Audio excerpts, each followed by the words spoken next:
இந்த வெத்தலையை வந்து நம்ம எதுக்கு யூஸ் பண்ண போறோம்னு பார்க்கலாம். நிறைய விஷயத்துக்கு இந்த வெத்தலையை வந்து பாத்தீங்கன்னா நீங்க யூஸ் பண்ணிக்கலாம். இப்போ மெயினா நம்ம வீட்ல இருக்கக்கூடிய பல்லி, கரப்பான்பூச்சி, எலி அதை துரத்துறதுக்கு தான் நம்ம இந்த வீடியோ வந்து பார்க்க போறோம். அது என்னன்னு பாத்தீங்கன்னா இந்த மாதிரி ஒரு இடிகால் வந்து எடுத்துக்கோங்க. இதுல வந்து 2 பூண்டு எடுத்துக்கோங்க. இந்த மாதிரி 2 பூண்டு பல். இதை வந்து நல்லா இந்த மாதிரி நசிக்கோங்க. இப்போ பூண்டை வந்து நல்லா நசுக்கினதுக்கு அப்புறம் இது கூடயே வந்து ஒரு பெரிய வெத்தலை வந்து நான் எடுத்து சேர்த்துக்கிறேன். இதையும் வந்து நல்லா வந்து இந்த மாதிரி நசிக்கோங்க. நீங்க முடிஞ்சதுன்னா மிக்ஸியில கூட நீங்க அரைச்சு எடுத்துக்கலாம். மிக்ஸியில அரைச்சு எடுத்தீங்கன்னா உங்களுக்கு இன்னும் நல்லாவே வந்து பாத்தீங்கன்னா நைஸா கிடைக்கும்.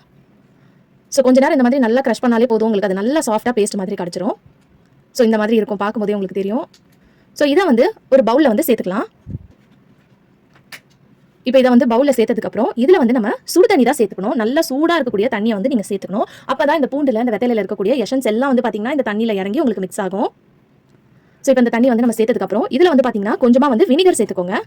வினிகர் சேர்த்துக்கணும். அந்த வீடியோ வந்து பாத்தீங்கன்னா டெலிட் ஆயிடுச்சு. இதை மூடி போட்டு ஒரு 2 hours வரைக்கும் நீங்க வச்சாலே போதும். தண்ணியோட கலர் வந்து பாத்தீங்கன்னா உங்களுக்கு சேஞ்ச் ஆயிரும். சோ இப்போ இதை வந்து நீங்க ஃபில்டர் பண்ணி ஒன்னு ஸ்ப்ரே பாட்டில் இருந்துச்சுன்னா அதில் சேர்த்துக்கோங்க. அப்படி ஸ்ப்ரே பாட்டில் இல்லைன்னா நார்மல் வாட்டர் பாட்டில் சேர்த்துட்டு அதோட கேப்ல வந்து ஹோல்ஸ் போட்டு எடுத்துக்கோங்க. இது எதுக்குன்னு பாத்தீங்கன்னா நம்ம வீட்டில் நிறைய கரப்பாம்பூச்சி, பல்லி அதெல்லாம் இருக்கும் இல்லையா, அது வராமல் இருக்கிறதுக்கு இந்த தண்ணியை வந்து டெய்லி நைட் டைம்ல கிச்சன்ல இருக்கக்கூடிய வேலையெல்லாம் முடிச்சுட்டு சிங்க்ல இருக்கக்கூடிய பாத்திரம் எல்லாம் கழுவுனதுக்கு அப்புறம் சிங்கை சுத்தி நீங்க ஸ்ப்ரே பண்ணி விடுங்க. இந்த தண்ணி வாசனைக்கு உங்களுக்கு எந்த ஒரு கரப்பாம்பூச்சி, பல்லி எதுவுமே வந்து பாத்தீங்கன்னா உங்க வீட்டு பக்கம் வரவே வராது.